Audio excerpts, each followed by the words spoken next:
श्री सच्चिदानंद सद्गुरु साईनाथ महाराज की जय।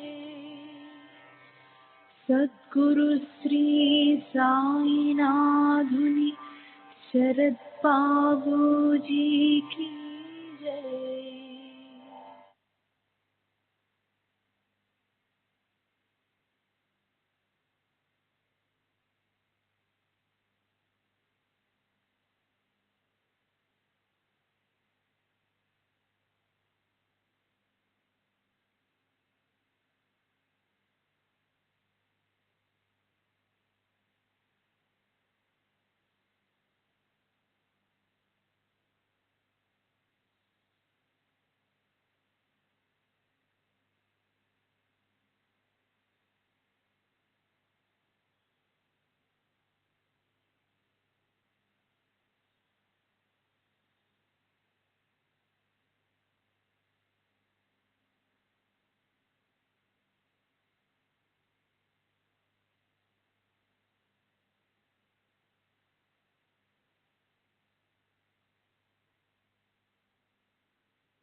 श्री सच्चिदानंद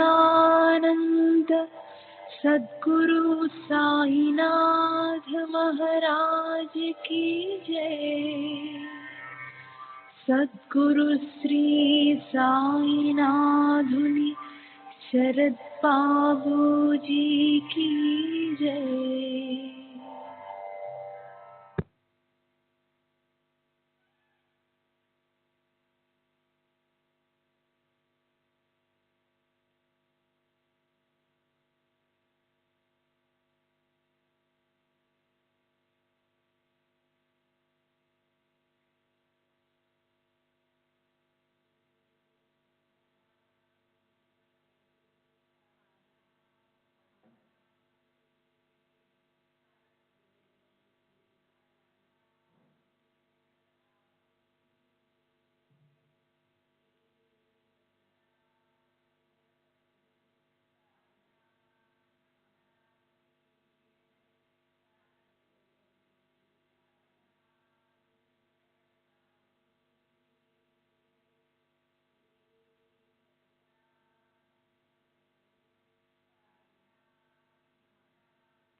श्री सच्चिदानंद सद्गुरु साईनाथ महाराज की जय।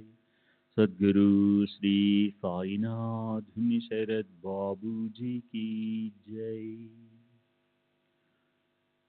శ్రీ సాయి భక్త అనుభవ సంహిత అక్టోబర్ 20వ తేదీ 1936. Chakranarayana, police deputy సూపరింటెండెంట్కు reader. వయసు సుమారు 50 సంవత్సరములు. క్రైస్తవుడు. థానా. 1918లో బాబా సమాధి చెందినప్పుడు నేను కోపర్గాంలో ఫౌజ్దార్గా పనిచేస్తున్నాను. మొదట్లో నేను బాబాను విశ్వసించేవాడిని కాదు. బాబా ఆదాయ వ్యయాలు పరిశీలించేందుకు ప్రభుత్వం వారు నన్ను నియమించారు. మొదట్లో బాబాను అనుమాన దృష్టితో పరిశీలించినప్పటికీ క్రమంగా నాకు వారిపై ఎంతో గౌరవభావం ఏర్పడింది. బాబాలో నాకు నచ్చిన మొట్టమొదటి విషయం, వారు కాంతా కనకాల వలన ఏమాత్రం చెల్లించేవారు కాదు. ఎందరో స్త్రీలు వచ్చి వాళ్ళ శిరస్సులను బాబా పాదాలపై ఉంచి నమస్కరించి వారి సన్నిధిలో కూర్చునేవారు. బాబా చెల్లించేవారు కాదు. బాబా వాళ్ళ వంక ప్రశంసాపూర్వకంగా కానీ మోహంతో కానీ చూసేవారు కాదు. వారు బంధాలకు అతీతులు. ఇక డబ్బు విషయాలలో బాబాను క్షుణ్ణంగా పరిశీలించాము. వారికి డబ్బు అంటే గడ్డిపోసతో సమానం. భక్తులు స్వచ్ఛందంగా వారికి దక్షిణలు సమర్పించేవారు. దక్షిణ ఇవ్వని వారిని ద్వేషించడం, నిందించడం, నిరాదరించడం జరిగేది కాదు. భిక్ష విషయంలో కూడా అంతే. ఎవరు ఏది పెట్టినా తీసుకుని అందరికీ పంచేవారు. దక్షిణల విషయాలలో కూడా ఇలాగే జరిగేది. బాబా తమకు వచ్చిన దక్షిణల మొత్తాన్ని భక్తులకు ధారాళంగా ఇచ్చేసేవారు. మరో అద్భుతమైన విషయం ఏమంటే, ఒక్కొక్క రోజు వారికి దక్షిణల రూపంలో వచ్చిన మొత్తం కంటే ఎక్కువ మొత్తం భక్తులకు పంచేవారు. అధికంగా పంచిన డబ్బు ఎక్కడి నుండి వచ్చేదో మాకు అర్థమయ్యేది కాదు. దీనిని బట్టి వారికి దివ్య శక్తులు ఉన్నట్లు గ్రహించాము.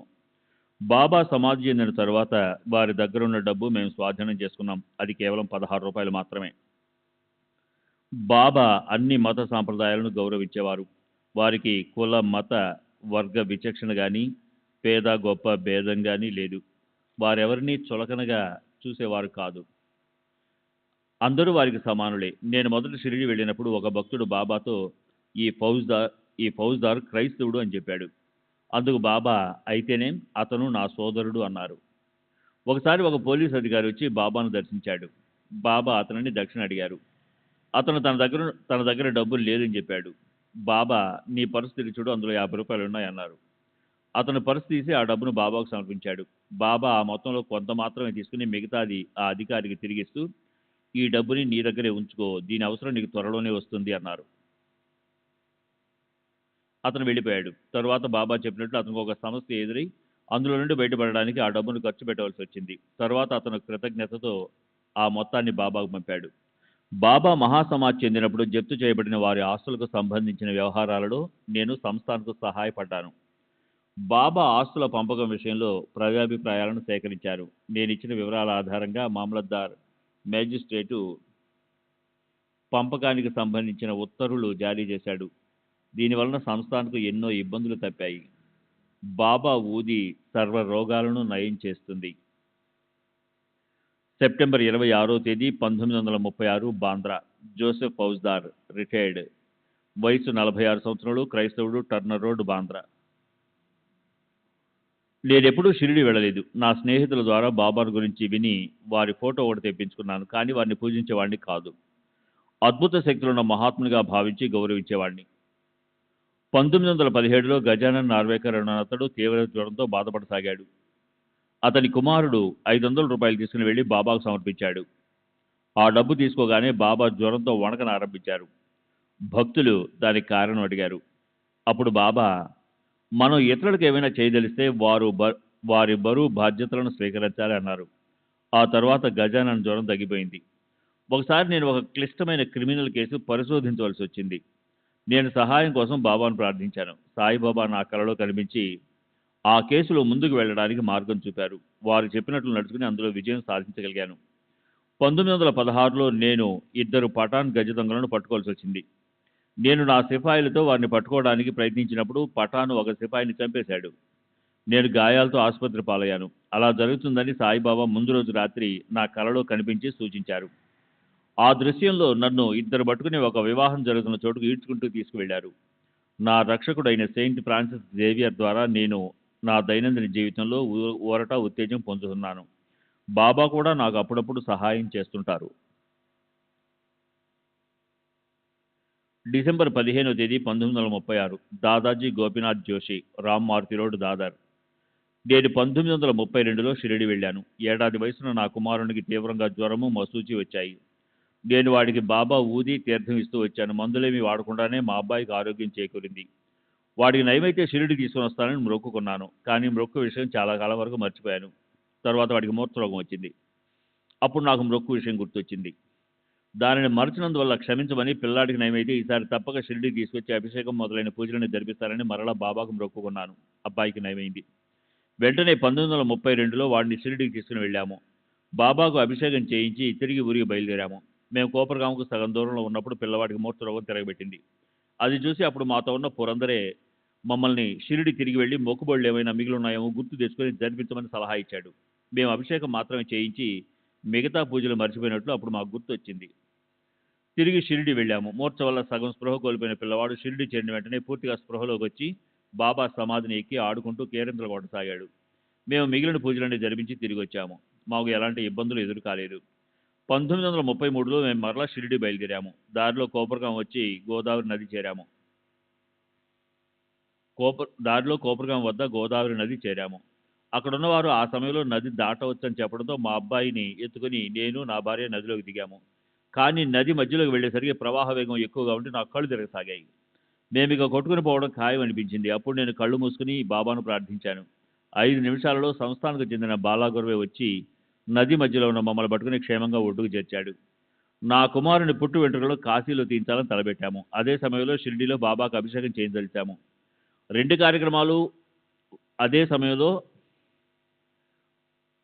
కార్యక్రమాలు ఒకేసారి జరగాలని మా అభిప్రాయం. కానీ షిరిడీలో ఉన్న నాను పూజారికి బాబాకు అభిషేకం చేయమని సందేశం పంపడం మర్చిపోయాము. మేము కాశీలో కార్యక్రమం పూర్తి చేసుకుని గయకు వెళ్ళాం. గయా వాళ్ళ ఇంట్లో దిగాం. అక్కడ మా అబ్బాయికి మరలా మూర్ఛ వచ్చింది. అప్పుడు మాకు షిరిడీలో అభిషేకం జరిపించలేదనే విషయం గుర్తుకొచ్చింది. వెంటనే మేము మరచిన మొక్కును చెల్లించేందుకు ఒకటి, మర్చిపోయినందుకు ప్రాయశ్చిత్తంగా మరొకటి, మొత్తం 2 అభిషేకాలు జరిపించమని నాను పూజారికి సందేశం పంపించాము. ఆ తర్వాత పిల్లవాడు కోలుకున్నాడు. మా తదుపరి ప్రయాణం క్షేమంగా సాగింది. 1934లో నా కుమారుడు జ్వరంతో బాధపడసాగాడు. ఇది ఎలాంటి జ్వరమో ఎవరూ కనిపెట్టలేకపోయారు. నేను బాబా ఊది తీర్థం ఇచ్చాను. పిల్లవాడికి జ్వరం తగ్గిపోయింది. 1935లో వాడి కాలి బొటన వేలు విపరీతంగా వాచింది. డాక్టర్లు ఆ వేలును కోసివేయాల్సి ఉంటుందని చెప్పారు. కానీ ఊది వాడడం వల్లనే వాడికి నయమైంది. ఈ విధంగా నేను బాబాని నమ్ముకొని వారి కృపాశీస్సులతో క్షేమంగా ఉన్నాను. శ్రీ సచ్చిదానంద సద్గురు సాయినాథ్ మహారాజ్ కీ జై. సద్గురు శ్రీ సాయినాథ్ శరద్ బాబూజీ కీ జై.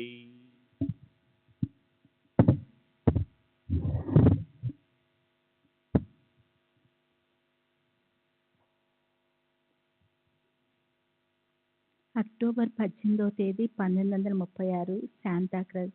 సాయంత్రం 4 గంటలు. Rao Bahadur Moreshwar, B Pradhan, BA LLB, high court pleader మరియు జేపీ జస్టిస్ ఆఫ్ పీస్. వయసు 56 సంవత్సరాలు. సాయిబాగ్, శాంతాక్రజ్. నేను, నా బంధువులు బాబా దగ్గరకు వెళ్ళడానికి కారకులు శ్రీ నానాసాహెబ్ చందోర్కర్. 1910వ సంవత్సరం మే నెల మొదటి వారంలో ఒకరోజు నా సోదరులు, బంధువులు చందోర్కర్తో మాట్లాడుతూ ఉన్నారు. నా సోదరుడు రామారావు, చందోర్కర్ల మధ్య సంభాషణ ఇలా జరిగింది. రామారావు: ప్రస్తుతము అక్కల్కోట్ మహారాజు లాంటి మహాత్ములు ఎవరైనా ఉన్నారా? చందోర్కర్: అలాంటి వారిని చూడాలనుకుంటున్నావా? రామారావు: అవును. చందోర్కర్: అయితే షిరిడీ వెళ్ళు. శ్రీ సాయిబాబా అటువంటి మహనీయులే. రామారావు: మేము షిరిడీ గురించి వినటం ఇదే మొదటిసారి. అది ఎక్కడుంది? అక్కడికి ఎలా వెళ్ళాలి? చందోర్కర్: షిరిడీ అహ్మద్నగర్ జిల్లాలోని కోపర్గాం తాలూకాలో ఉంది. దోండు మాన్మడ్ రైల్వే లైన్లో ఉన్న కోపర్గాం స్టేషన్లో దిగాలి. అక్కడి నుండి 11 మైళ్ళ దూరంలో ఉన్న షిరిడీకి టాంగాలో వెళ్ళవచ్చు. శ్రీ సాయిబాబా గొప్పతనము, శక్తి, కరుణ, తత్వము గురించి చందోర్కర్ ఎంత స్పష్టంగా వర్ణించాడంటే అక్కడున్న శ్రోతలు ఎంతో ప్రభావితులై వీలైనంత త్వరలో షిరిడీ చేరి ఆ మహాత్ముని దర్శించాలని అభిలాషించారు. ఆ మరుసటి రోజే నా స్నేహితులు, బంధువులు 10-15 మంది ఒక బృందంగా ఏర్పడి షిరిడీకి ప్రయాణమయ్యారు. వాళ్లతో పాటు నన్ను కూడా షిరిడీ తీసుకెళ్లాలనుకున్నారు. కానీ నేను ఆ సమయంలో ఇంట్లో లేనందువల్ల నా భార్యతో చెప్పేవాళ్ళు బయలుదేరారు. ఆ రోజు నేను మా అమ్మ వద్ద ఉన్నాను. ఆమె వాళ్ళ ప్రయాణాన్ని గురించి నాతో చెప్పింది. నేను అజ్ఞానంతో, బాబా నిజమైన సాధువో కాదో ఎవరు చెప్పగలరు అన్నాను. షిరిడీ వెళ్ళిన వాళ్ళు తిరిగి వచ్చిన తర్వాత ఆ బృందంలోని నా సోదరుని కలిశాను. వాళ్ళు షిరిడీ నుండి తెచ్చిన బాబా ఫోటోను, దాస్గన్ రచించిన భక్తిలీలామృతంలోని 31వ అధ్యాయాన్ని నేను అదే రోజు తిరిగి ఇస్తానని చెప్పి ఇంటికి తీసుకుని వచ్చాను.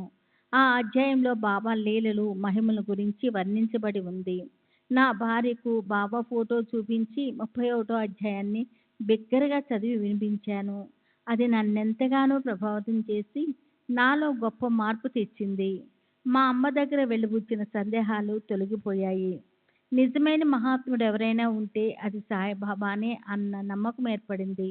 నా భార్య ఇంకా ఎక్కువగా బాబాను విశ్వసించింది. ఫోటోను పుస్తకాన్ని ఆ రోజు తిరిగి ఇవ్వవలసి ఉందని నా భార్యకు చెప్పాను. బాబా ఫోటోను అది గురువారం నాడు ఇచ్చివేయటానికి ఆమె ఒప్పుకోలేదు. ఆమె పట్టుబట్టడం వల్ల వాటిని 3 రోజులు మా ఇంట్లోనే ఉంచాను. 4వ రోజు నా సోదరుడు వాటి కోసం కబురు పంపడంతో వాటిని తిరిగి ఇవ్వక తప్పింది కాదు.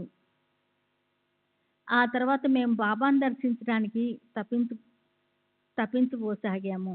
కానీ షిరిడీ వెళ్లేందుకు పరిస్థితులు అనుకూలించలేదు. మా వదిన నిండు గర్భంతో ఉండగా భర్తను పోగొట్టుకుంది. ఆమెకు మగ సంతానం లేదు. ఈసారి తప్పక మగపిల్లవాడు పుడతాడని మేమందరం ఎంతో ఆశగా ఎదురు చూస్తున్నాము. ఆమె ఏ రోజైనా ప్రసవించవచ్చునని, ఆ సమయంలో ఇంటికి మగదిక్కైన నేను ఉండకపోతే బాగుండదని ఊరి నుండి కదలలేకపోయాను. కానీ నేను బాబాను త్వరగా దర్శించుకోవాలని నా భార్య, సోదరి ఆదుర్దాపడ్డారు. అందువల్ల మా బంధువుల బృందము తిరిగి వచ్చిన 15 రోజులకు అంటే 1910 మే నెలాఖరున నేను షిరిడీకి బయలుదేరాను. చందర్పూర్ ఎంతో ఆదరంతో అతని 2 కుమారులు బాబులను నాకు తోడుగా పంపాడు. బయలుదేరేటప్పుడు నా దగ్గర 3-4 బంగారు నాణ్యాలు, కొన్ని కరెన్సీ నోట్లు ఉన్నాయి. బాబా దక్షిణ అడిగితే ఇవ్వటానికి ఒక నోటు మార్చి 20 వెండి రూపాయి నాణ్యాలను సిద్ధంగా ఉంచుకున్నాను. మేము కోపురగాం దిగగానే అక్కడ మమ్మల్తారు చక్కగా స్వాగతం పలికాడు. గోదావరిలో స్నానమాచరించి షిరిడీ చేరాము. మా కోసమే నిరీక్షిస్తున్నారా అన్నట్లు బాబా లెండి తోట దగ్గర నిలబడి ఉన్నారు. మేము టాంగా దిగి వారికి నమస్కరించాము. మేము సాటేవాడాలో బస చేశాము. అక్కడ మాకు రావ్ బహదూర్ సాటే, నోల్కరు అంటే ఫస్ట్ క్లాస్ సబ్ జడ్జీలతో పరిచయమైంది. కొంతసేపటి తర్వాత నేను తెచ్చిన పూలు, పండ్లు, మాలలను తీసుకొని బాబా దర్శించడానికి మసీద్కి వెళ్ళాను. బాబాకు పూలమాలను వేసి తీసుకువెళ్ళిన కానుకలను సమర్పించాను. బాబా కళ్ళల్లోకి చూసిన వెంటనే వారు గొప్ప మహాత్ములన్న నా నమ్మకము దృఢపడింది. ఇంతటి మహనీయుని దర్శించుకునే అవకాశం కల్పించినందుకు ఆ భగవంతునికి ధన్యవాదాలు అర్పించుకున్నాను. బాబా వెంటనే నా నమ్మకాన్ని పరీక్షించదలిచారు. వారు నన్ను దక్షిణ అడిగారు. వారికి ఇవ్వటానికి సిద్ధంగా ఉంచుకున్న వెండి రూపాయలకు బదులు ఒక బంగారు నాణ్యాన్ని వారి చేతిలో పెట్టాను. బాబా ఆ నాణ్యాన్ని మొదట ఛార్జీ బొమ్మ ఉన్న వైపుకు, తర్వాత బొరుసు వైపుకు తిప్పి చూశారు. అలా 3 సార్లు చేశారు. ఆ 3 సార్లు ఇదేమిటి అని నూల్కర్ని అడిగారు. నూల్కరు అది బంగారపు నాణ్యం అని చెప్పాడు. దీని విలువ ఎంత అని బాబా ప్రశ్నించారు. 15 రూపాయలని నూల్కర్ చెప్పాడు. బాబా ఆ నాణ్యాన్ని నాకే తిరిగి ఇచ్చివేస్తూ, ఇది నాకొద్దు, నువ్వే ఉంచుకొని నాకు 15 రూపాయలు ఇవ్వు అన్నారు. నేను దాన్ని పర్సులో పెడుతున్నప్పుడు నూల్కరు అది బాబా స్పర్శతో పునీతమైన నాణ్యమని, దాన్ని ఇతర నాణ్యాలతో కలపకుండా విడిగా ఉంచుకోమని చెప్పాడు. నేను అలాగే చేసి బాబాకు 15 వెండి రూపాయలు ఇచ్చాను. బాబా వాటిని మరలా లెక్కించి, ఇక్కడున్నవి 10 రూపాయలే, మరో 5 రూపాయలు ఇవ్వు అన్నారు. నిజానికి వారు నా నమ్మకాన్ని పరీక్షిస్తున్నారు. సహజంగా వాదించడానికి అలవాటు పడిన ఏ లాయర్ అయినా బాబా చేసిన ఆరోపణ తప్పని, తాను లెక్కించి సరిగ్గా 15 రూపాయలు ఇచ్చానని వాదిస్తాడు. కానీ నేను అలా చేయలేదు. ఇది నా నమ్మకానికి పెట్టిన పరీక్షగా ఉంచి వారి లెక్క సరి అయిందని ఆమోదించి ఆనందంగా నా దగ్గర మిగిలి ఉన్న 5 వెండి రూపాయలు తీసి వారికి సమర్పించాను. నా జేబులో ఉన్న 20 రూపాయలు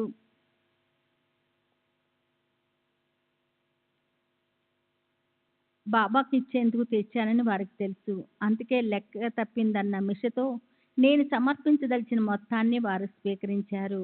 నా వద్ద ఇంకా చాలా డబ్బు ఉన్నప్పటికీ 20 రూపాయలు మాత్రమే స్వీకరించారు. అంతకు మించి వారు నన్ను దక్షిణ అడగలేదు. తర్వాత నేను అక్కడి నుండి వచ్చేశాను. నేను మరలా మసీద్కు వెళ్ళేటప్పటికి బాబా తమ చుట్టూ చేరిన భక్తులందరికీ ఊది ఇస్తున్నారు. దూరంగా నిలబడి ఉన్న నన్ను చూసి దగ్గరికి రమ్మని సైగ చేసి బావు. అప్పటి నుండి నన్ను ఎప్పుడూ అలాగే పిలిచేవారు. 2-3 రోజుల్లో అంతా బాగైపోతుంది అని ఊది ఇచ్చారు. ఊది తీసుకుని బయటకు వెళ్ళిపోయాను. బాబా నాపై ప్రత్యేకంగా చూపిన ఆదరాభిమానాలకు నూల్కరు, శ్రీమతి జోగు మొదలైన భక్తులందరూ ఆశ్చర్యపోయారు. నూల్కరు ఆనందంతో నన్ను ఆలింగనం చేసుకున్నాడు.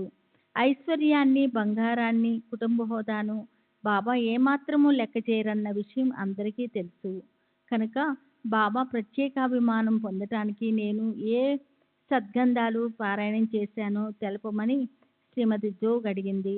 నేను చేసిన సద్గంధాల అధ్యయనము, పారాయణ ఏమీ లేదని వినమ్రంగా జవాబిచ్చాను. మరుసటి రోజు ఇంటికి బయలుదేరాలనుకుని బాబాను అనుమతి కోరాను. బాబా తమదైన ప్రత్యేక రీతిలో రేపు వెళ్ళు అంటూ అనుమతి నిరాకరించారు.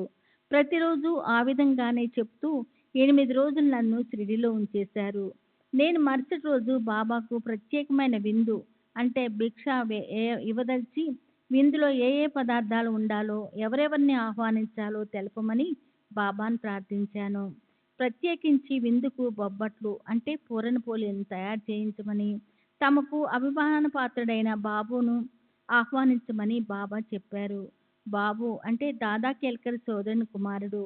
నేను బాబాను ఆహ్వానించకముందే నేను కూడా వస్తాను, మీహి ఏ ఈన్ అని బాబా అన్నారు.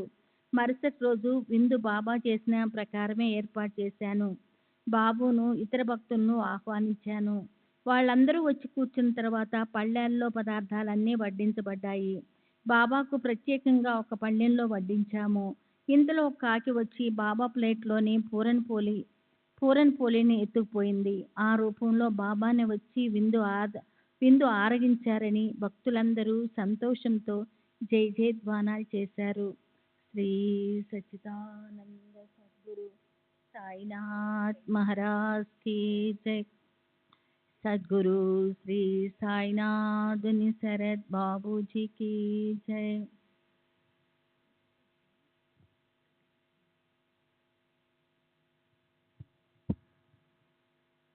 ఆ రోజు మధ్యాహ్నం బాబా తమ శరీర పార్శ్వభాగాన్ని చూపిస్తూ, ఈ భాగమంతా విపరీతంగా నొప్పి పుడుతోంది, కానీ 3-4 రోజుల్లో తగ్గిపోతుంది అన్నారు. బాబా చూడడానికి ఆరోగ్యంగానే ఉండడం వల్ల పై మాటల ద్వారా వారు చెప్పదలుచుకున్నదేమిటో అర్థం చేసుకోవడం మా శక్తికి మించిన పని.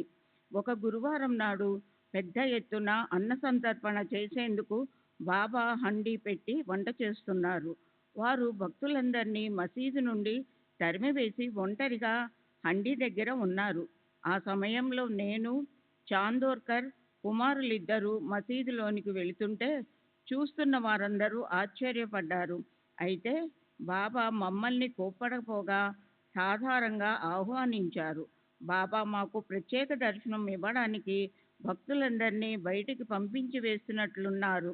తర్వాత వారేదో చిన్నగా పాడుతున్నట్లు అనిపించింది. వారు ఆ పాటను 3వసారి పాడుతున్నప్పుడు కాయరే అపలా కాయహు మనావే శ్రీరామ జయ రామ జయ జయ రామ అని వినిపించింది. ఆ పదాలు వినగానే ఉద్వేగానికి లోనయ్యాను.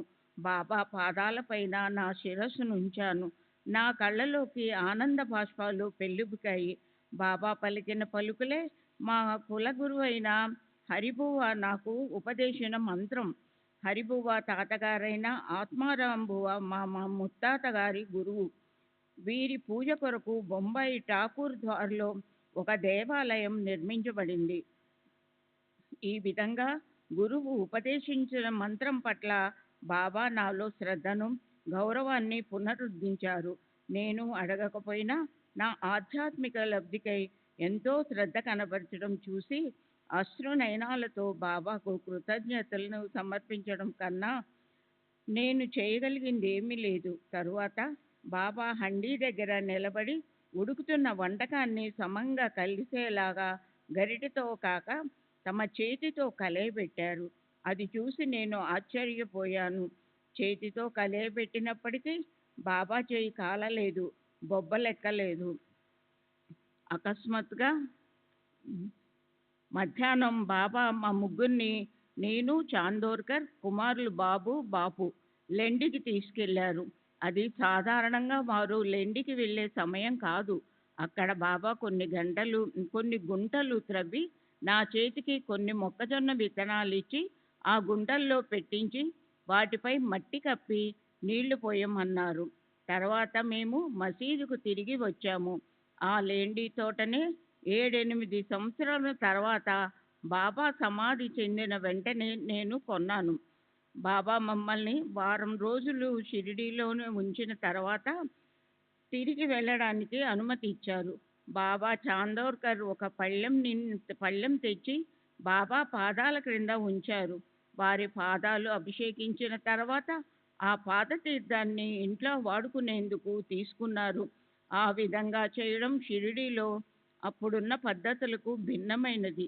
అప్పటి వరకు ఊది మాత్రమే ఇంటికి తీసుకెళ్లేందుకు ఆమోదించేవారు. పాదతీర్థం ఆరతి సమయం అప్పుడు త్రాగడానికి మాత్రమే ఇచ్చేవారు. నేను బాబును అనుసరించి మా అమ్మకు, ఇతర భక్తులకు ఇవ్వడానికి పాదతీర్థం తీసుకున్నాను.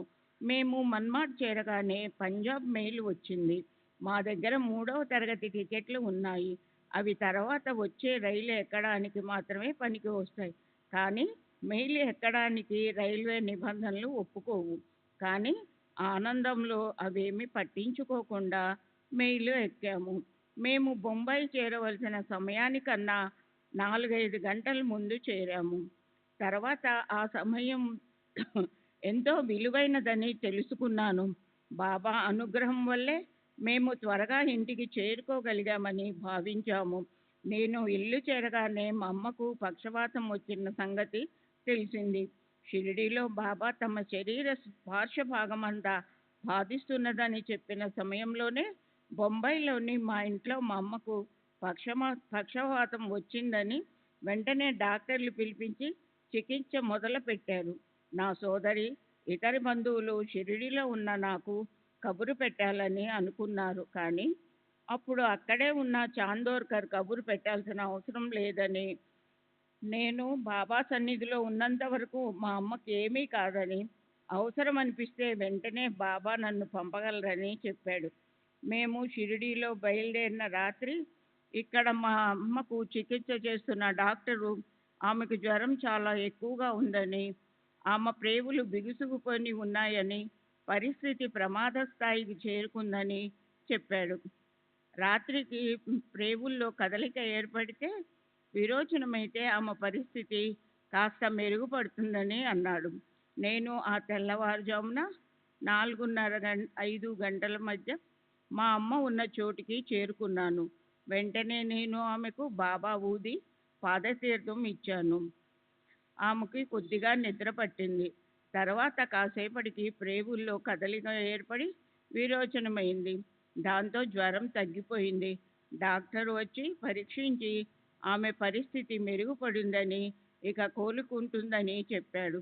బాబాకు ఇవన్నీ ముందుగా తెలిసే తమ సంకల్పానుసారం మమ్మల్ని ఊది తీర్థంతో షిరిడీ నుండి పంపి మన్మాడ్లో పంజాబ్ మెయిల్ అందేటట్లు చేసి సరైన సమయానికి ఇంటికి చేర్చారని అర్థమైంది.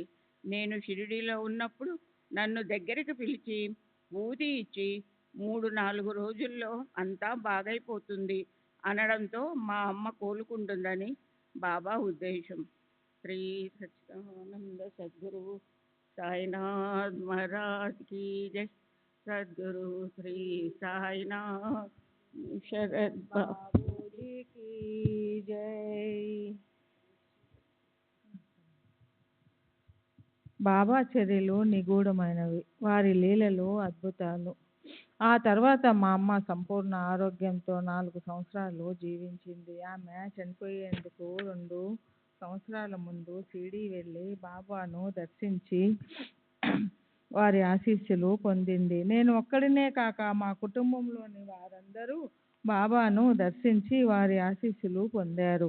నా భార్య, ఆమె సోదరి బాబా దగ్గరకు ఎలా వెళ్ళారో, నా భార్య బాబా నుంచి ప్రత్యేకంగా ఆశీస్సులు ఎలా పొందిందో మీకు ఈ సంఘటన ద్వారా తెలియజేస్తాను. ఒక రాత్రి దాస్కన్ మహారాజు మా అమ్మ వాళ్ళ ఇంట్లో అద్భుతమైన కీర్తన నిర్వహించాడు. కీర్తనలోని కథ విషయం ఏదైనప్పటికీ మధ్యలో బాబా మహిమల గురించి, వారి లీలలు గురించి వర్ణించేవాడు. కీర్తన ముగిసిన తర్వాత వారిని, చాందోర్కర్ను, ఇతర స్నేహితులను శాంతాక్రూజులోనున్న మా ఇంటికొచ్చి విశ్రాంతి తీసుకోమని ఆహ్వానించాను. అందరూ సంగీత వాయిద్యాలతో సహా మా ఇంటికి వచ్చారు. అక్కడ మరొక కీర్తన నిర్వహిస్తే బాగుంటుందని అందరూ తలచారు. ఆ కీర్తన రాత్రి 2 గంటల నుండి వేకువజామున 5 గంటల వరకు జరిగింది. ఆ సమయం మనసును ఎంతో ప్రభావితం చేస్తుంది. ఆ కీర్తన విన్న వెంటనే నా భార్యకు బాబాను దర్శించాలన్న బలమైన కోరిక కలిగింది. అంతేగాక బాబా తన కలలో కనిపించారని, అది బాబా తనను షిరిడీ రమ్మనడానికి సంకేతమని చెప్పింది. నెలలు నిండిన నా భార్య సోదరి విషయం ఎలా అని ఆలోచించాను. ప్రయాణం మధ్యలో నొప్పులు వస్తే ఆ పరిస్థితిని ఎదుర్కొనేందుకు నా భార్య, ఆమె సోదరి సంసిద్ధమయ్యారు. 12 టికెట్లు డబ్బు చెల్లించి మా కోసం ప్రత్యేకంగా ఓ సెకండ్ క్లాస్ రైలు పెట్టెను బుక్ చేశాను. ఆ రైలు పెట్టె మన్మాడ్ మీదుగా కోపర్గాం చేరి తిరుగు ప్రయాణంలో మా కోసం అక్కడే ఉండేటట్లు ఏర్పాటు చేసుకున్నాను. ప్రయాణం ఎటువంటి ఇబ్బందులు లేకుండా సుఖంగా సాగింది. ఇక కోపర్గాం చేరబోతున్నామనగా చాందోర్కర్ గారు మా కోసం స్టేషన్కు వస్తారేమోనని నా భార్య అన్నది. నేను చాందోర్కర్కు షిరిడీ వెళ్తున్నట్లు జాబు రాసినప్పటికీ అతను వచ్చే అవకాశమే లేదని చెప్పాను. కానీ ఆమె ఊహించినట్లుగానే చాందోర్కర్ స్టేషన్కు వచ్చాడు. చాందోర్కర్కు సుస్థిగా ఉండడంతో షిరిడీ వెళ్ళి ఉన్నాడు. అతనికి రోజు మార్చి రోజు జ్వరం వస్తూ ఉంది. మేము షిరిడీ వెళ్ళే రోజు, అతనికి జ్వరం వచ్చే రోజు ఒకటే అయ్యింది. అయినప్పటికీ నా ఉత్తరం అందుకున్న అతను కోపర్గాం స్టేషన్కు వచ్చి మమ్మల్ని స్వాగతించేందుకు బాబా అనుమతి కోరాడు. బాబా వెంటనే అనుమతించారు. అది తెలిసిన దీక్షిత్తు బాబాతో చాందోర్కర్కు జ్వరం వస్తుందని, అందువల్ల తాను స్టేషన్కు వెళ్ళి మమ్మల్ని వెంటబెట్టుకొని వస్తానని అన్నాడు. కానీ బాబా దీక్షిత్తును వద్దని, చాందోర్కర్ను మాత్రమే స్టేషన్కు వెళ్ళమని గట్టిగా చెప్పారు. చాందోర్కర్ స్టేషన్లో కలిసి మమ్మల్ని స్వాగతించి మాకు ఘనమైన ఏర్పాట్లు చేశాడు. స్త్రీలకు సౌకర్యంగా ఉండే వసతి కల్పించాడు. మేము గోదావరిలో స్నానం ఆచరించి క్షేమంగా షిరిడీ చేరాము. చాందోర్కర్ మా కోసం ఇంత శ్రమ తీసుకున్నప్పటికీ ఆరోగ్యపరంగా అతనికి కొంచెం కూడా ఇబ్బంది కలగలేదు. అంతేకాదు చాందోర్కర్కు ఆ రోజు నుండి మళ్ళీ జ్వరం రాలేదు. మేము షిరిడీ చేరిన రోజు బాబా నా భార్యను చూపించి మాధవరావు దేశపాండేతో ఈమె నా బాబుకు తల్లి అన్నారు. బాబు అంటే బాబాకు అమితమైన ప్రేమని, అతను చనిపోయేటప్పుడు బాబా చాలా బాధపడ్డారని రావు బహదూర్ సాటే చెప్పాడు. గర్భవతిగా కనపడుతున్న నా భార్య సోదరి గురించే బాబా చెప్తున్నారని చాందోర్కర్ అనుకుని ఆమెను చూపించి, మీరు మాట్లాడుతున్నది ఈమె గురించే కదా అని అడిగాడు. బాబా కాదని చెప్పి నా భార్యను చూపించి, నేను మాట్లాడింది ఈమె గురించి అన్నారు. ఆ రోజు నుండి సరిగ్గా 12 నెలలకు నా భార్య ఒక మగపిల్లవాడిని ప్రసవించింది. వాడికి బాబా నోటి నుండి వెలువడిన బాబు అన్న పేరు పెట్టాము. నామకరణ కార్యక్రమానికి దాసగను, చాందోర్కరు మొదలైన భక్తులందరూ వచ్చారు. ఆ కార్యక్రమం ఎంతో వేడుకగా బాబా కరుణ, గొప్పతనాన్ని స్మరించుకునే విధంగా జరిగింది. నేను మొదటిసారి షిరిడీ వెళ్ళినప్పుడు మసీదులో బాబా సన్నిధిలో ఉండగా గాలి వాన వచ్చింది. ఎడతెగకుండా వర్షం కురుస్తుంది. ఇలా ఒక పావు గంట వరకు కొనసాగింది. నేనప్పుడు వర్షం ఇలాగే కొనసాగితే నదులు, వాగులు పొంగుతాయి. అప్పుడు నేను బొంబాయి వెళ్ళడానికి కష్టమవుతుంది. బాబా నన్ను తిరిగి వెళ్ళడానికి అనుమతి ఇవ్వరేమోనని అనుకున్నాను. అప్పుడు బాబా ఆకాశం వైపు చూస్తూ, ఓ దేవా, చాలు, ఇక వర్షాన్ని ఆపు. నా బిడ్డలు తిరిగి ఇళ్లకు వెళ్ళాలి. వారు కష్టపడకుండా ఇళ్లకు వెళ్ళని. అరే అల్లా, అభి బర్సత్ పూరా కరో. మేరే బాల్ బచ్చం ఘర్ జానే వాలా హై, ఉన్కో సుఖ్ సే జాన్ దో అన్నారు. ఆ మాటలు అనడంతోనే వర్షం తగ్గుముఖం పట్టింది. నా మదిలో మెదిలే ఆలోచనలన్నీ బాబాకు తెలుసు. తర్వాత బాబా నన్ను ఇంటికి వెళ్ళడానికి అనుమతించారు. నేను ఊది తీర్థం తీసుకొని పంజాబ్ మైల్లో ఊరికి చేరి మా అమ్మకు ఊది తీర్థం ఇచ్చాను. ఈ విషయాన్ని ముందే విపులంగా చెప్పి ఉన్నాను. నేను ఇంటికి తిరిగి వచ్చిన రాత్రి మా వదినకు ఒక కల వచ్చింది. ఆ కలలో కఫ్ని ధరించి తలకు గుడ్డ కట్టుకొని ఉన్న ఒక ఫకీరు మా ఇంట్లో ఉన్నట్లు చూసిందట. నేను షిరిడీలో బాబా అనుమతి తీసుకుంటున్నప్పుడు నేను నీ వెంటే వస్తాను అన్న బాబా మాటలు నిజమయ్యాయని తోచింది. బాబా మా ఇంట్లోనే ఉన్నారు. శాంతాక్రూజ్లో 1936 అక్టోబర్ 19వ తేదీన వివరించిన విషయాలు. బాబా మా కుటుంబంపై చూపిన కృప అపారమైనది. బాబు పుట్టినప్పటి నుండి నా భార్య తన మెట్టింటి వెలువేల్పుగా బాబాను కొలుసుకోవాలని నిర్ణయించుకునింది. మా సాంప్రదాయానుసారం ఏ స్త్రీ అయినా తనకు బిడ్డ పుట్టినప్పుడు గోధుమలు, టెంకాయ, పండ్లు కొంగులో కట్టుకొని అత్తవారింటికి వెళ్ళి తన మామగారి ముందు కానీ లేక వారు పూజించే విలువేల్పు ముందు కానీ ఉంచాలి. కానీ నా భార్య ఈ వస్తువులని కొంగున కట్టుకొని 4 నెలల వయసున్న బాబుని తీసుకొని షిరిడీ వెళ్ళి బాబాకు సమర్పించింది. బాబా వాటిని ప్రేమతో స్వీకరించారు. అంతేగాక బాబును తన చేతుల్లోనికి తీసుకుని లాలిస్తూ, బాబు ఎక్కడికి వెళ్ళావు? నేనంటే విసుగు కలిగిందా? లేక నా మీద అలిగావా?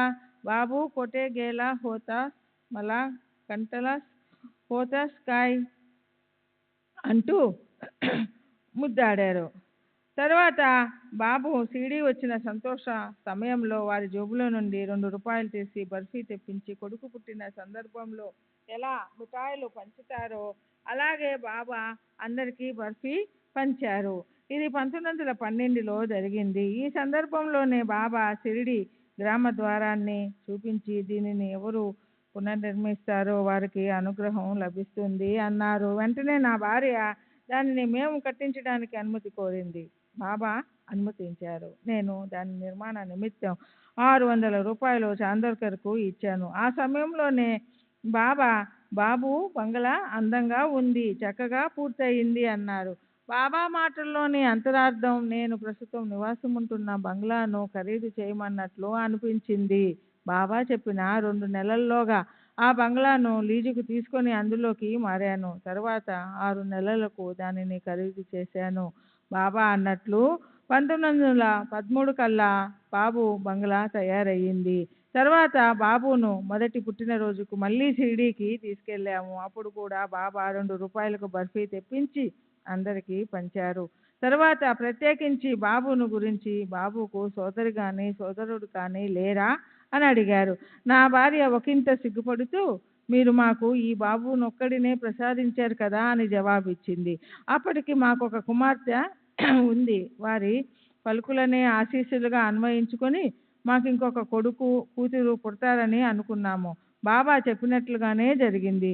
బాబు మొదటి పుట్టినరోజు సందర్భంగా మాధవరావు దేశపాండే ఇంట్లోనే పెద్ద ఎత్తున విందు ఏర్పాట్లు చేసి అందరినీ ఆహ్వానించాను. ఆ రోజు గురువారం. బాలాసాహెబ్ బాటే తనకు గురువారం నాడు బయట తినకూడదనే నియమం ఉందని చెప్పాడు. అతను ఆ రోజు బాబా దగ్గరకు వెళ్ళినప్పుడు బాబా అతనిని ఇలా అడిగారు. బాబు ఏర్పాటు చేసిన విందుకి వెళ్ళి భోంచేసావా? బాటే: ఈరోజు గురువారం బాబా: అయితే ఏమిటట? బాటే: నేను గురువారాలు భోంచేయను, అది నా నియమం. బాబా: ఎవరి ప్రీతి కోసం ఈ నియమం పెట్టుకున్నావు? బాటే: మీ ప్రీతి కోసమే. బాబా: అయితే నేను చెప్తున్నాను, బావ వద్దకు వెళ్ళి భోంచేసిరా. అప్పటికే సాయంత్రం 4 గంటలయ్యింది. అయినప్పటికీ బాటే మా వద్దకు వచ్చి బాబా ఇచ్చిన ఆదేశాన్ని తెలిపి భోంచేసి వెళ్ళాడు. శాంతాక్రూజులో ఉండగా ఒకరోజు నా భార్యకు బాబా దర్శనమిచ్చినట్లు బాబాకు పాదపూజ చేస్తున్నట్లు కల వచ్చింది. తన ఇంటిలో నిత్యము బాబా పాదపూజ చేసుకోమని దీని అంతరార్థంగా చాందోర్కర్ తెలియజేసి ఆమెను 2 వెండి పాదుకలను తీసుకుని షిరిడీకి వెళ్ళమని చెప్పాడు. ఆమె అలాగే చేసింది. ఆమె బాబా వద్దకు వెళ్ళగానే కాళ్ళు ముడుచుకొని కూర్చొని ఉన్న బాబా తమ పాదాలను చాచి పాదుకలను ఈ పాదాల మీద ఉంచి పూజించుకో అన్నారు. నా భార్య అలాగే బాబాను పూజించింది. అప్పుడు బాబా నానాసాహెబ్తో, చూసావా, ఈ తల్లి నా పాదాలను కోసి తీసుకువెళ్తుంది అన్నారు. బాబానే ఆ 2 పాదుకలను ఆమె చేతికిచ్చారు. అప్పటి నుండి ఆమె ప్రతిరోజు బాబా పాదుకలను పూజిస్తూ ఉంది. నేను మొదటిసారి షిరిడీ వెళ్ళినప్పటి నుండి మసీదులో బాబాతోనే భోంచేసేవాడిని. బాబా స్వయంగా తమ చేతితో పదార్థాలను తీసి మా పళ్ళాల నిండా పెట్టేవారు. ఇలా పెట్టింది చాలా ఎక్కువ పరిమాణంలో ఉండేది. విలువైన ప్రసాదాన్ని పారేయకుండా నాకు పెట్టిన దాంట్లో 35 భాగం నా మేనకోడలితో ఇంటికి పంపేవాడిని. అది మా కుటుంబానికంతా సరిపోయేది. అంతేకాక నేను తిన్న ప్రసాదంతో నా కడుపు నిండి రాత్రికి ఇక ఆకలయ్యేది కాదు. బాబా భోంచేసిన తర్వాత భోజనానంతర పలహారంగా పండ్లను ఇచ్చేవారు. నేను బాబును తీసుకు వెళ్ళినప్పుడు వాడికి వండిన పదార్థాలు సహించవని బాబా మొదట వాడికి మామిడి పండ్లు మొదలైనవి తినిపించేవారు. దానితో వాడి కడుపు నిండేది. నాకు మరో కొడుకు కూతురు పుట్టిన తరువాత బాబుతో కలిసి 3 పిల్లలను తీసుకుని మసీదుకి వెళ్ళి బాబాతో భోంచేసేవాడిని. నేను చివరిసారిగా బాబాను దర్శించింది 1918 మే నెలలో. అప్పుడు నా దగ్గర 3,800 రూపాయలు ఉన్నాయి. బాబా పట్టుబట్టినందువల్ల నేను అనుకున్న సమయం కన్నా ఎక్కువ కాలం షిరిడీలో గడపవలసి వచ్చింది. వాచా చెప్పకపోయినా వారి వద్ద స్పష్టంగా కనిపించే పద్ధతి ఏమిటంటే, బాబా తాము ప్రేమించిన వారి వద్ద ఉన్న డబ్బంతా తరచుగా తీసుకుంటారు.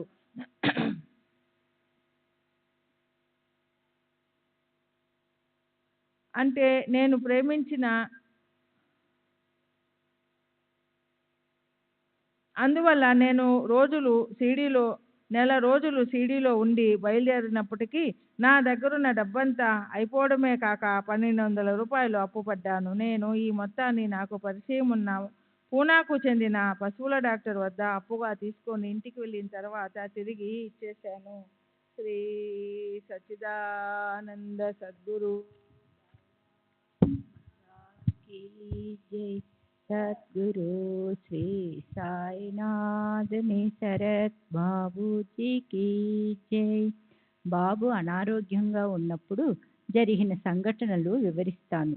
బాబుకు అప్పుడు 3-4 సంవత్సరాలు ఉంటాయి. బాబు తీవ్ర అనారోగ్యానికి గురయ్యాడు. మాధవ్ భట్ అనే తెలుగు పూజారి మా కుటుంబ శ్రేయస్సు కోసం మా ఇంట్లో ప్రతిరోజు మంత్రజపం, పూజ నిర్వహించేవాడు. అతడికి మా కుటుంబంతో మంచి అనుబంధం ఉండేది. అతడికి బాబుపై ప్రేమాభిమానాలు ఉండేవి. మేము బాబాను పూజించడం పట్ల మొదట్లో అతనికి సదభిప్రాయం లేదు. మేము ముస్లిం ఫకీరైన సాయిబాబాను కొలుస్తున్నందుకే బాబు అనారోగ్యం పాలయ్యాడని అతని అభిప్రాయం. కానీ ఈ అభిప్రాయాన్ని మాతో చెప్పే ధైర్యం అతనికి లేకపోయింది. ఒక రాత్రి అతనికి ఒక కల వచ్చింది. ఆ కలలో ఒక రూపం, అనగా మా వద్ద ఉన్న ఫోటోను చూపి కలలో వచ్చింది సాయిబాబా అని గుర్తించాడు. మిద్దిమెట్లపై కూర్చుని ఒక చేతితో బెత్తాన్ని పట్టుకుని అతనితో, ఏమనుకుంటున్నావు, నేనే ఈ ఇంటి యజమానిని అన్నారు. ఈ కల విషయం అతను ఎవరికీ చెప్పలేదు. అతను బాబు కోలుకోవడం కోసం మమ్మల్ని దత్తునికి మొక్కుకోమని చెప్పాడు. కానీ మేము సాయియే దత్తాత్రేయుడని అతనికి చెప్పాము. తరువాత బాబు ఆరోగ్యం క్షీణించి ప్రమాద స్థితికి చేరుకుంది. బాబు పరిస్థితిని గమనించిన అతడు పరిగెత్తుకుంటూ వెళ్ళి బాబా ఫోటో ముందు నిలబడి, బాబా, సాయంత్రం 4 గంటల లోపల బాబు జ్వరం పూర్తిగా తగ్గిపోయి మిద్దిపై నుండి క్రిందికి రాగలిగితే మీరు దత్తాత్రేయుడేనని నేను నమ్ముతాను అని పెద్దగా ప్రార్థించాడు. కొద్దిసేపటికి బాబు జ్వరం తగ్గడం ప్రారంభమై సాయంత్రం 4 గంటల కల్లా ఆడుకునేందుకు తనను క్రిందికి తీసుకువెళ్ళమని కోరడంతో వాళ్ళమ్మ వాడిని క్రిందికి తీసుకుని వచ్చింది. ఇది గమనించిన మాధవ్ భట్టులో ఎంతో మార్పు వచ్చి శ్రీ సాయిబాబా దత్తాత్రేయుని అవతారమేనని భావించి బాబాకు 120 రూపాయలు దక్షిణ సమర్పిస్తానని మొక్కుకుని అలాగే సమర్పించాడు. తరువాత మాధవ్ భట్ తనకు మగపిల్లవాడు పుడితే 108 రూపాయలు సమర్పిస్తానని మొక్కుకున్నాడు. కొడుకు పుట్టిన వెంటనే షిరిడీకి వెళ్ళి 108 రూపాయలు బాబాకు సమర్పించాడు. అదే సమయంలో అనగా ప్రధాన్ యొక్క అభీష్టం నెరవేరితే 1008 రూపాయలు దక్షిణగా సమర్పిస్తానని మొక్కుకున్నాడు. అతను సమర్పించిన 108 రూపాయలే చాలా పెద్ద మొత్తమని శ్యామ అన్నాడు. అప్పుడు ఇతడు దీనికన్నా ఎంతో ఎక్కువ మొత్తం నాకు ఇవ్వబోతున్నాడు అని 1008 రూపాయలు మొక్కును ఉద్దేశించి బాబా అన్నారు. బాబా ఒకసారి నా భార్యతో, ఎదుటివారు మనలను 10 మాటలు అంటే ఒకవేళ మనం సమాధానం ఇవ్వాల్సి వస్తే ఒక్క మాటతో సమాధానం ఇద్దాం. ఇంకా ఎవరితోనూ గొడవకు గాని పోటీకి గాని దిగవద్దు. కోని కోనాచి బరోబరి ఖరోనయి అని హితవు పలికారు. 1918లో చివరిసారిగా షిరిడీ వెళ్ళి బాబాతో 32 రోజులు గడిపినప్పుడు ఒకరోజు భక్తులందరం బాబాకు ఛత్రం పట్టి మేళతాళాలతో ఊరేగింపుగా లెండికి తీసుకువెళ్ళి విడిచి వచ్చాము. కాసేపటికి నన్ను మాత్రం పిలిపించారు. వారు నా తలపై తమ హస్తాన్ని ఉంచి, బావు, నేను చెప్పిన పని చేస్తావా అని అడిగారు. నేను చేస్తానని చెప్పాను. అయితే నాకు 100 రూపాయలు ఒక సంచిలో వేసి మసీదుకి తెచ్చి ఇవ్వు అన్నారు. ఈ విధంగా బాబా నేను తీసుకొచ్చిన డబ్బే కాక అరువుగా తీసుకున్న డబ్బును 3800తో పాటు 1200 కూడా నా నుండి స్వీకరించారు. బాబా అప్పుడు ఏవో సంజ్ఞలు చేశారు. నాకు వాటి భావం స్పష్టంగా అర్థం కాలేదు. మిన్ను విరిగి మీద పడినా వెరవకు, నేను నీ వెంటే ఉంటాను అనే భావం ఆ సంజ్ఞలలో ఉన్నట్లు నేను గ్రహించాను. మొట్టమొదట వారిని దర్శించినప్పుడు గత 6 సంవత్సరాలుగా నేను ఇచ్చిన చిలుంనే ఉపయోగిస్తున్నట్లు చెప్పారు. వారి మాటలలోని అంతరార్థం నాకు బోధపడలేదు. 1916లో బూటీ 2వ వివాహము షిరిడీలో జరిగింది. దీనికి నేను హాజరయ్యాను. మేము షిరిడీ నుండి బయలుదేరేటప్పుడు బాబా, నేను మీ వెంటే వస్తాను, తుజ్జా బరోబర్ మీ హేయిన్ అని అన్నారు. ప్రత్యక్షంగా అనగా భౌతిక శరీరంతో వారు మాతో రానప్పటికీ ఎటువంటి ఇబ్బందులు లేకుండా ప్రయాణం సుఖంగా సాగింది. దాన్ని బట్టి బాబా తమ సూక్ష్మ శరీరంతో మమ్మల్ని అనుసరించి ప్రమాదాలను ఇబ్బందులను తొలగించారని అర్థమయ్యింది. బాబా సమాధి చెందిన తరువాత కూడా వారి ఆశీస్సుల వల్ల నేను ఎన్నో లాభాలు పొందాను. 1920 నుండి 1926 వరకు నేను సౌత్ సాల్సెట్ 2వ తరగతి కోర్టు మెజిస్ట్రేటుగా నియమింపబడ్డాను. 1926 నుండి జేపీగా అనగా జస్టిస్ ఆఫ్ పీస్ పనిచేశాను. బొంబాయి శాసన మండలి సభ్యునిగా దానా నుండి 1921-23లో ఎన్నుకోబడ్డాను. 1927లో రావ్ బహదూర్ బిరుదు నాకు ప్రదానం చేయబడింది. శ్రీమతి చోటుబాయి ప్రధాన్, శాంతాక్రూజ్. ఒకసారి నా పిల్లలందరికీ పొంగు అనగా మీజిల్స్ పోసింది. బాబు పరిస్థితి మాత్రం ప్రమాదకరంగా ఉందని డాక్టర్ చెప్పారు. అందరూ ఆశ వదులుకున్నారు. నేను బాబాను ప్రార్థించాను. అప్పుడు బాబా కనిపించి, ఎందుకమ్మా దుఃఖిస్తావు? పిల్లవాడు బాగానే ఉన్నాడు. ఉదయం 6-6:30 గంటలకు వాడికి బాగా ఆహారం పెట్టు అన్నారు. బాబు ఉదయానికల్లా కులాసాగా ఆడుకోసాగాడు. డాక్టర్ వచ్చి వీడిని చూసి ఆశ్చర్యపోయాడు. పిల్లవాడికి ఏ ఆహారం పెట్టవద్దు అన్నారు. కానీ వాడు అన్నీ తిని అరాయించుకున్నాడు. 2. ఒక రాత్రి 11 గంటల సమయంలో బాబా నా కలలో కనిపించి, నిద్రపోతున్నావా? లే, పిల్లవాడికి మూర్ఛ వస్తుంది అన్నారు. నేను వెంటనే లేచి పిల్లవాడిని చూశాను. జ్వరం కానీ మూర్ఛ లక్షణాలు కానీ కనిపించలేదు. కానీ బాబా హెచ్చరించినప్పుడు జాగ్రత్త పడాలి కదా.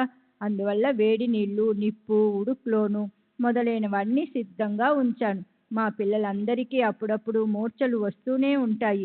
రాత్రి 2 గంటలప్పుడు పిల్లవాడికి మూర్ఛ లక్షణాలు కనిపించాయి. అన్నీ సిద్ధంగా ఉంచుకోబట్టి అవి అర్ధగంటలో తగ్గిపోయాయి. రాబోయే ప్రమాదం గురించి బాబా ముందుగానే హెచ్చరించి నా బిడ్డను కాపాడారు. ఇలా బాబా తరచూ మాకు సహాయపడేవారు. 3. ఒకసారి బాబా నా కలలో కనిపించి వారి పాదాలకు పసుపు కుంకుమ పెట్టమన్నారు. కలలో నేను వారిని అలాగే పూజించాను. నా కల విషయం చాందోర్కర్కు చెప్పగా ఆయన వెండి పాదుకలను తీసుకుని షిరిడీకి వెళ్ళు, అవి బాబా ముందు ఉంచి వాటిని తెచ్చి పూజించుకో అన్నారు. నేను అలాగే చేశాను. బాబా తమ పాదాలను ముందుకు చాపి పాదుకలను తమ పాదాలపై పెట్టి పూజించుకోమని చెప్పారు. నేను పూజించుకున్నాను. బాబా వాటిని తిరిగి నాకు ఇస్తూ, నానాసాహెబ్తో, చూసావా నాన్న, ఈ తల్లి నా 2 పాదాలను కోసి తీసుకెళుతుంది. నానాహిని మాజా పాయి బహా కావున్ నేలే అన్నారు. ఒకరోజు మసీదులో బాబా ఆగ్రహంతో కేకలు వేస్తారేమోనని నేను భయపడ్డాను. కానీ ఆ రోజు వారు అలా ఏమీ చేయకుండా, చూసావా, నేను ఎవరిపైనా కోప్పడలేదు, కేకలేయలేదు, అవునా అన్నారు. మరొక రోజు మసీదులో బాబాను పూజిస్తున్నాను. వాడాలో నా బిడ్డ ఏడుస్తుండటం బాబాకు తెలిసి నన్ను పూజ మధ్యలో ఆపి ఇంటికి వెళ్ళు అని పంపించి వేశారు. నేను వెళ్ళి బిడ్డను సముదాయించి మసీదుకి తిరిగి వచ్చాను. బాబా, ఇప్పుడు పూజ చేసుకో అన్నారు. ఒకసారి టైఫాయిడ్ జ్వరం నుండి అప్పుడే కోలుకుంటున్న మా అబ్బాయిని షిరిడీకి తీసుకువెళ్ళదలిచాము. డాక్టర్ వద్దని చెప్పారు. కానీ మేము పిల్లవాడిని షిరిడీకి తీసుకువెళ్ళాము. రైలులో వాడికి జ్వరం వచ్చింది. అందరూ చెబుతున్నా వినకుండా పిల్లవాడిని తీసుకొచ్చాను. ఇప్పుడు వాడికి ఏమన్నా అయితే నా పిచ్చితనాన్ని చూసి నలుగురు నవ్వుతారేమోనని భయపడ్డాను. వాడు జ్వర తీవ్రతతో పడుకునే ఉన్నాడు. కనీసం కూర్చోలేకపోతున్నాడు. మేము షిరిడీ చేరి బాబా వద్దకు వెళ్ళేటప్పటికి పిల్లవాడు కోలుకుని లేచి నిలబడగలిగాడు. బాబా, ఇప్పుడు నిన్ను చూసి ఎవరు నవ్వరు అన్నారు. రైలులో ప్రయాణించేటప్పుడు నా మదిలో మెదిలిన ఆలోచన గురించి బాబాకు తెలుసు. 16/10/1918 అంటే బాబా మహాసమాధి చెందిన మరుసటి రాత్రి బాబా మరణిస్తూ కనిపించారు. నేను బాబా చనిపోతున్నారు అని అరిచాను. అప్పుడు బాబా, మహాత్ముల విషయంలో చనిపోయారని అనకూడదు, సమాధి చెందారని అనాలి అన్నారు. బాబా శరీరం నిశ్చలంగా ఉంది. చుట్టూ భక్తులు చేరి రోధిస్తున్నారు. నాకు చాలా బాధ కలిగింది. తరువాత నేను రాత్రి 12:30 గంటల సమయంలో నిద్ర నుండి మేలుకున్నాను. ఉదయం అన్నా చించినీకర్ నుండి జాబు వచ్చింది. బాబా 15/10/1918 విజయదశమి రోజున మధ్యాహ్నం 3 గంటలకు సమాధి చెందినట్లు అందులో ఉంది. ఎంవి ప్రధాన్ హైకోర్టులో సృగతప్పి పడిపోయినప్పుడు షిరిడీలో బాబా హరి సీతారాం దీక్షిత్ను ప్రధాన్ వచ్చాడా అని అడిగారు. అప్పుడు దీక్షిత్, లేదు, నేను అతనికి కబురు చేయనా అని అడిగితే బాబా అలాగే అన్నారు. 19/10/1918 రాత్రి బాబా నా కలలో కనిపించి నాకు 3 రూపాయలు ఇచ్చారు. కలలో డబ్బు తీసుకోవడం అశుభంగా తోచి నేను బాధపడుతున్నాను. అప్పుడు బాబా, తీసుకో, కానీ నీవు డబ్బాలో దాచిన డబ్బంతా నాకు పంపు అన్నారు. మరుసటి రోజు నేను అలాగే దాచుకున్న డబ్బంతా షిరిడీలో జరిగే కార్యక్రమాల కోసం పంపాను. నాకు పై కల వచ్చిన రాత్రే బాబా నా సోదరి కలలో కనపడి తన సమాధిపై కప్పేందుకు పసుపు పచ్చని పీతాంబరాన్ని పంపమని ఆదేశించారు. మేము అలాగే చేశాము. శ్రీ సచ్చిదానంద సద్గురు సాయినాథ్ మహారాజ్ కీ జై. సద్గురు శ్రీ సాయినాథుని శరత్ బాబూజీ కీ జై.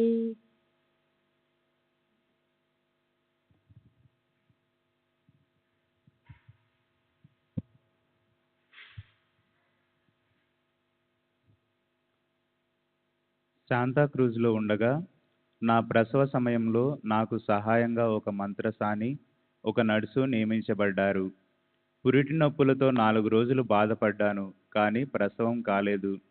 నర్సు భయపడసాగింది. ఆమె నా సోదరి దగ్గరికెళ్ళి నొప్పులు ప్రారంభమై 4 రోజులు కావస్తున్నా ప్రసవం కావడం లేదని, మా వారి ద్వారా వెంటనే డాక్టర్కు కబురు పెట్టడం మంచిదని చెప్పింది. నా సోదరి బాబా పటం ముందు ఆర్తిగా ప్రార్థించింది. వెంటనే ఎవరి సహాయం లేకుండా నాకు ప్రసవం అయింది. బాబా శక్తికి, కరుణకి నేను నర్సు ఆశ్చర్యపోయాము. శ్రీ సాయిలీలా మాసిక్ పత్రికలో శ్రీ ప్రధాన్ గారు మాధవ్ భట్ అనే తెలుగు పూజారిలో వచ్చిన పరివర్తన గురించి తెలిపిన వివరాలు. మాతో పాటు మాధవ్ భట్ అనే తెలుగు బ్రాహ్మణుడు ఉండేవాడు. అతను వృద్ధుడు, పరమ శివభక్తుడు. రాత్రింబవళ్ళు రుద్రాభిషేకం మొదలైన పూజలు చేస్తూ గడిపేవాడు. 1912లో 7 ఏళ్ల వయస్సున్న నా కుమారుడు బాబు అస్వస్థతకు లోనయ్యాడు. మేము ఇంటిలో ముసల్మానును పూజించినందువల్ల శివుని ఆగ్రహానికి గురయ్యామని, అందుకే బాబు అస్వస్థుడయ్యాడని భట్ భావించేవాడు. ఒక రాత్రి బాబు జ్వరం తీవ్రమై ప్రమాద స్థితి ఏర్పడింది. మేము భట్ను లేపాలని అనుకుంటున్నాం, కానీ అతడే తనకు తానే లేచి మేడపైకి వచ్చి నేరుగా వెళ్ళి బాబా ఫోటో ముందు కూర్చొని, నాకు వచ్చిన స్వప్నం నిజమైతే బాబు జ్వరం 5 నిమిషాలలో తగ్గిపోవాలి, రేపటి నుండి వాడు ఆడుకోగలగాలి, డాక్టర్లు వాడు పూర్తిగా కోలుకున్నట్లు చెప్పాలి. అలా జరిగితే మీరు సిద్ధపురుషుడని నమ్మి మీ ముందు సాగిలపడతాను. 15 రోజుల్లో షిరిడీ వచ్చి మీకు 108 రూపాయలు దక్షిణ సమర్పిస్తాను అని మొక్కుకున్నాడు. భట్ తనకు వచ్చిన కల గురించి చెప్పాడు. ఒక ముసల్మాను బాబా వలె దుస్తులు ధరించి దండము చేతబూని తన పడక దగ్గరికి వచ్చి లేపాడు. తర్వాత మేడపైకి మెట్లెక్కుతూ, నీకేం తెలుసు, ఈ ఇల్లు నాది, ఈ బిడ్డను నేనే ప్రసాదించాను, నీవు పిల్లవాడి రోగం నయం చేయగలవని అనుకుంటున్నావా? ఆ పిల్లవాడు నావాడు, ఆ విషయం నీకు వెంటనే నిరూపిస్తాను అని పైకి వెళ్ళాడు. దాంతో తాను మేల్కొని బాబా పటం దగ్గర ప్రార్థించడం జరిగిందని భట్ చెప్పాడు. అతను ప్రార్థించిన గంట తర్వాత బాబు జ్వరం, దగ్గు తగ్గిపోయాయి. పిల్లవాడు చురుకుగా ఆడుకోసాగాడు. ఇది చూసి భట్ నేరుగా బాబా పటం దగ్గరకు వెళ్ళి సాష్టాంగ నమస్కారం చేశాడు. తర్వాత మొక్కు తీర్చడానికి షిరిడీ వెళ్ళాడు. బాబా భట్ని చూసిన వెంటనే, ఇతడు నన్ను కుక్క అని, పిల్లి అని, ముసల్మానునని అంటున్నాడు అని భక్తులతో చెప్పారు. బాబా అంతర్యామిత్వానికి భట్ ఆశ్చర్యచకితుడై వారి పాదాలపై పడి నమస్కరించాడు. అప్పుడు బాబా శ్యామతో, ఈ భట్ నన్ను రోజుకు ఎన్నిసార్లు పూజిస్తాడు అన్నారు. తరువాత భట్ బాబాను ఇలా ప్రార్థించాడు. మొదటిది, తనకు ఒక కుమారుడు పుడితే 108 రూపాయలు దక్షిణ సమర్పించుకుంటానని. రెండవది, తన యజమాని అయిన శ్రీ ప్రధాన్ గారి కోరిక నెరవేరితే దానికి 10 డబ్బు దక్షిణగా సమర్పించుకుంటానని మొక్కుకున్నాడు. అదే రోజు మధ్యాహ్నం మసీదుకు వెళ్ళి బాబాను దర్శించాడు. బాబా అతనిని దక్షిణ అడిగారు. శ్యామ బాబాతో ఆ ఉదయమే భట్ దక్షిణ సమర్పించాడని చెప్పాడు. అతను ఉదయం ఇచ్చింది చాలా చిన్న మొత్తం, అతడింకా పెద్ద మొత్తమే మనకి ఇవ్వబోతున్నాడు అని బాబా చెప్పారు. తన అంతరంగంలోని ఆలోచనలన్నీ బాబాకు తెలుసునని భట్ చెప్పాడు. 1 సంవత్సరం తర్వాత భట్కు మగపిల్లవాడు పుట్టాడు. భట్ షిరిడీ వెళ్ళి బాబాకు 108 రూపాయలు దక్షిణ సమర్పించాడు. తన స్వగ్రామంలో అతని సోదరుడు నిర్మించిన దత్తమందిరంలో బాబా ఫోటో నుంచి పూజించసాగాడు.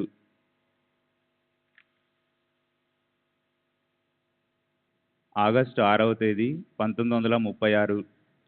Rao Bahadur Harivinayak Sathe, retired deputy collector, ఢక్కని, వయసు 81 సంవత్సరాలు, బ్రాహ్మణుడు, ప్రస్తుత నివాసం పూనా. నా 44వ ఏట నా భార్య స్వర్గస్థురాలైంది. నాకొక కుమార్తె ఉంది. అప్పటి నుండి నా స్నేహితులు, పరిచయస్తులు నన్ను రెండవ వివాహం చేసుకోమని చెబుతుండేవారు. ముఖ్యంగా కోపర్గాం మమల్తదారైన బర్వే ఎక్కువగా ఒత్తిడి చేయసాగాడు. కానీ 50వ బడిలో అడుగు పెట్టబోతున్న నేను రెండవ వివాహం చేసుకోవడానికి నిరాకరించాను.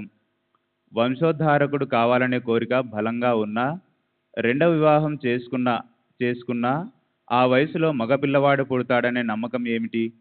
అందువల్ల ఎవరైనా మహాత్ములు సూచిస్తే తప్ప ద్వితీయ వివాహం చేసుకోనని నన్ను బలవంత పెడుతున్న స్నేహితులతో గట్టిగా చెప్పాను. 1904లో బర్వేతో కలిసి మసీదుకు వెళ్ళి శ్రీ సాయిబాబాను దర్శించాను.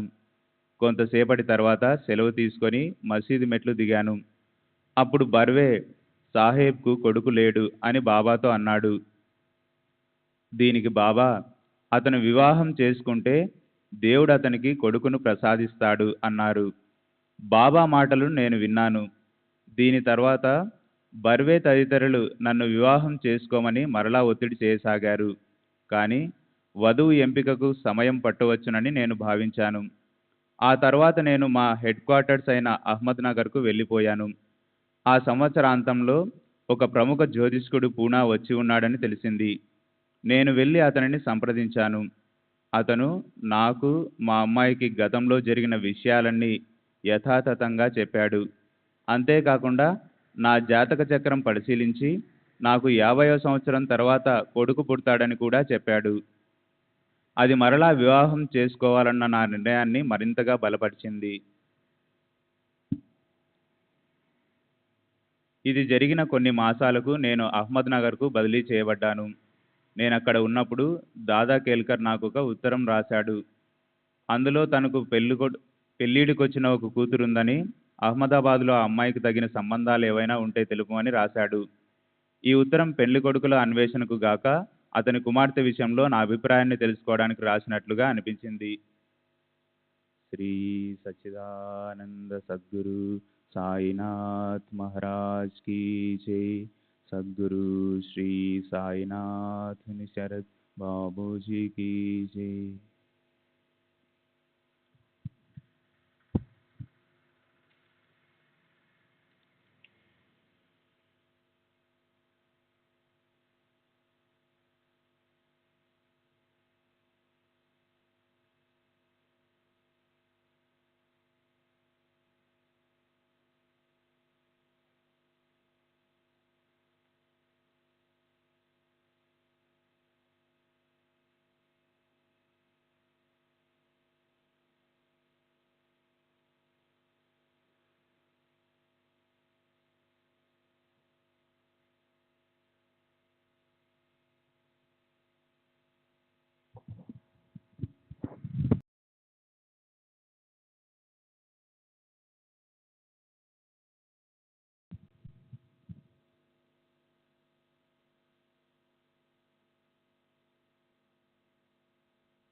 श्री सच्चिदानंद सद्गुरु साईनाथ महाराज की जय। सद्गुरु श्री साईनाथ शरद बाबू जी की जय। साई रहम नजर करना, बच्चों का पालन करना। साई रहम नजर करना, बच्चों का पालन करना। जाना तुमने जगत पसार, सब ही झूठ जमाना। जाना तुमने जगत पसार, सब ही झूठ जमाना। साई रहम नजर करना, बच्चों का पालन करना। साई रहम नजर करना, बच्चों का पालन करना। मैं अंधा हूँ बंदा आपका, मुझसे पथ दिखलाना। मैं अंधा हूँ बंदा आपका, मुझसे पथ दिखलाना। साई रहम नजर करना, बच्चों का पालन करना। साई रहम नजर करना, बच्चों का पालन करना।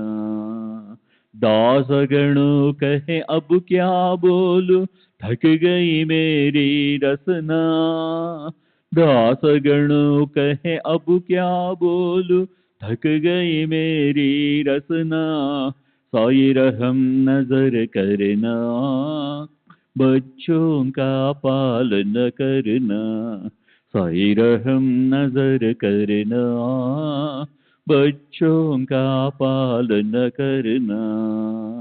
रहमो नजर करो अब मोरे साई, तुम बिना नहीं मुझे माँ बाप भाई। रहमो नजर करो मैं आंधा हूँ बंदा तुम्हारा। मैं आंधा हूँ बंदा तुम्हारा। मैं ना जानू, मैं ना जानू, मैं ना जानू अल्लाह इलाही।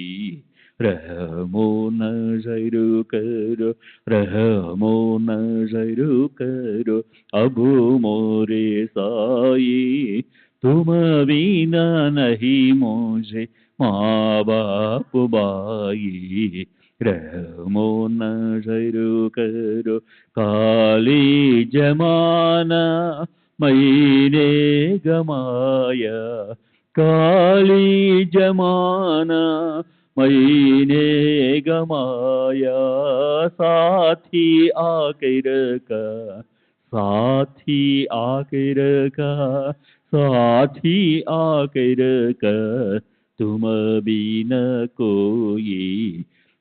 रहमो नजर करो, रहमो नजर करो अब मोरे साई। तुम बिना नहीं मुझे माँ बाप भाई। रहमो नजर करो अपने मस्जिद का झाड़ू गणो है। अपने मस्जिद का झाड़ू गणो है। मालिक हमारे, मालिक हमारे, मालिक हमारे तुम बाबा साई। रहमो नजर करो, रहमो नजर करो अब मोरे साई। तुम बिना नहीं मुझे माँ बाप भाई।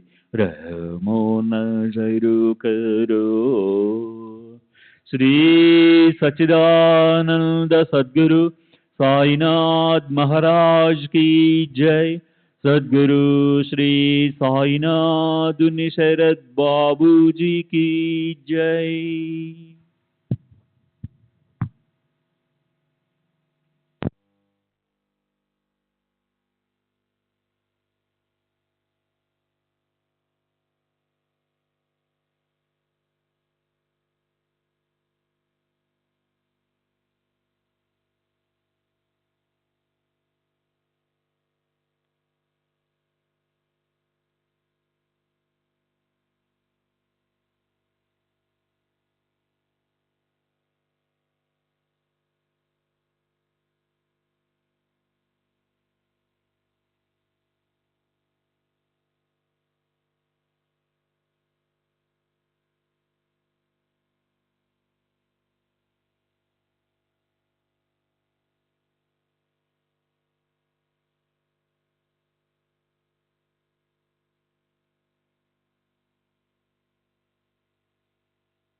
सच्चिदानंद सद्गुरु साईनाथ महाराज की जय।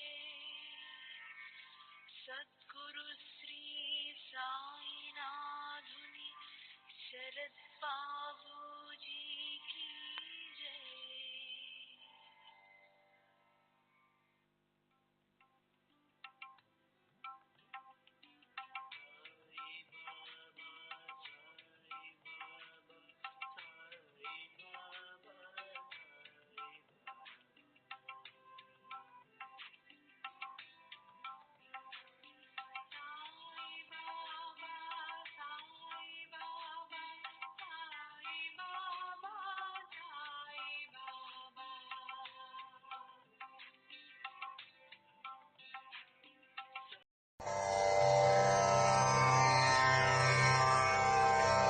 श्री सच्चिदानंद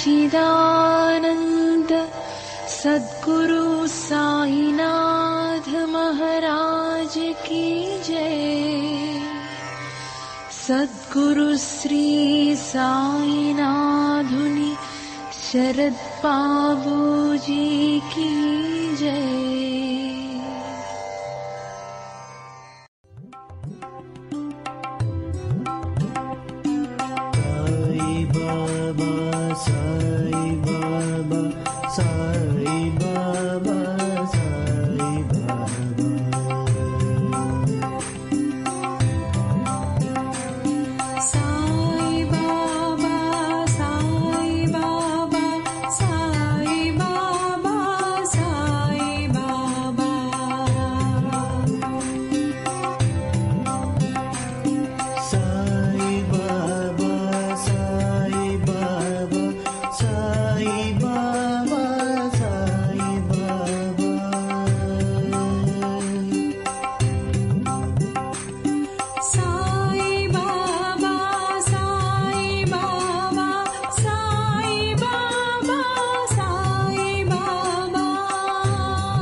Sai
बाबा